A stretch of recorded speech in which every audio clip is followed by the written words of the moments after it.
আমরা সময় না দিয়ে এ পর্যায়ে আপনাদের সম্মুখে সংক্ষিপ্ত স্বাগতিক উদ্বোধন উপলক্ষে আমাদের বাংলাদেশ হেফাজতে ইসলাম কোতোয়ালি উপজেলা শাখার সংগ্রামী সহ-সভাপতি হযরত মাওলানা জমিরুল হক সাহেব। আলহামদুলিল্লাহ কাফা ওয়া সালামুন আলা ইবাদিল্লাযিনা ইসতাফা আম্মা বা'দ ফাআউযু বিল্লাহি মিনাশ শাইতানির রাজীম বিসমিল্লাহির রাহমানির রাহিম ইয়া আইয়ুহাল্লাযিনা আমানু হাল আদুল্লুকুম আলা তিজারাতিন তুনজীকুম মিন আযাবিন আলীম তু'মিনুনা বিল্লাহি ওয়া রাসূলিহি ওয়া তুজাহিদুনা ফী সাবিলিল্লাহি বিআমওয়ালিকুম ওয়া আনফুসিকুম যালিকুম খায়রুল লাকুম ইন কুনতুম তা'লামুন সাদাকাল্লাহুল আযীম। অতি সংক্ষেপ সময় আজকে বাংলাদেশ হেফাজতে ইসলাম কোতোয়ালি উপজেলা শাখার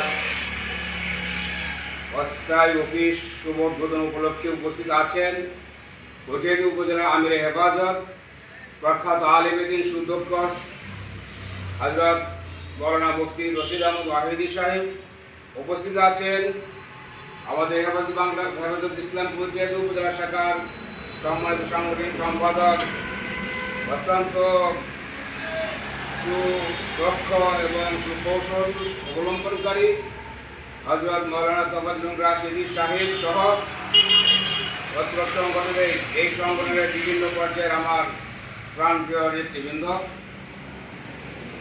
হেফাজতে ইসলাম আল্লাহ পাকের দ্বীন প্রতিষ্ঠা এবং দ্বীন হেফাজতের জন্য যে সর্বাত্মক সেই চেষ্টা আন্দোলন, এই আন্দোলনের শরীক হতে পেরে আমরা আল্লাহ পাকের শুকরিয়া জ্ঞাপন করছি আলহামদুলিল্লাহ।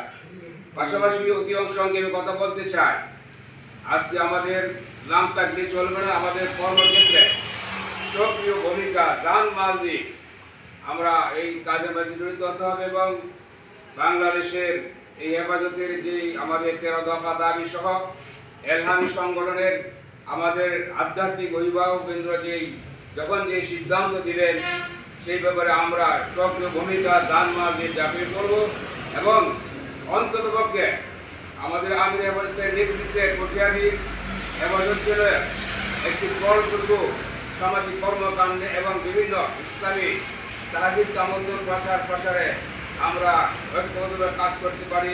আমির হেফাজতের নেতৃত্বে আমরা সেই আহ্বান জানাই। আজকে এই শুভ উদ্বোধন উপলক্ষে যারা আজকে উপস্থিত হয়েছেন, একমাত্র প্রাণের দাবি হচ্ছে যে আমরা দুনিয়াতে আমরা খাওয়া আর বাঁচার জন্য এসেছি, আমরা এসেছি আল্লাহ পাকের প্রতিনিধি হিসাবে। আর আল্লাহ পাক প্রতিনিধি হিসেবে আমাদেরকে পাঠিয়েছেন সে দায়িত্ব কর্তব্য পালন করার জন্য আজকে এই আমাদের ব্যবস্থা।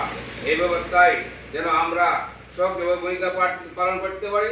আরেকটি বিষয় আমি লক্ষ্য করবো, বলবো এইটাই সংক্ষেপে যে আমাদের সাংগঠনিক সম্পাদক যিনি তবাজুল হোসেন রাজ ডাক্তার সাহেব যা বললেন, যে কথাটা ওনার সাথে আমি বলতেছিলাম, একটা কথা মনে রাখতে হবে আমাদের সাংগঠনিক ভাইয়েরা, যখন যে টাইমটা দেওয়া হয় ওই টাইমে যদি আমি আসি বরকত হবে, আমাদের কাজগুলো গতিশীল হবে। এর আজকে যেহেতু নতুন একটি হঠাৎ করা হচ্ছে, এজন্য এলোমেলোভাবে কথাবার্তা হচ্ছে এবং আমাদের শুধু খালি দোয়া। এজন্য আমি আমার বক্তব্য না পারে সকলকে সুস্বাস্থ্য কামনা করে এবং ইসলামের হেফাজতের কর্মকাণ্ডে সর্বাত্মক ঝাঁপিয়ে পড়ার আহ্বান জানিয়ে আমার বক্তব্য শেষ করছি। আসসালামু আলাইকুম। ধন্যবাদ হযরত।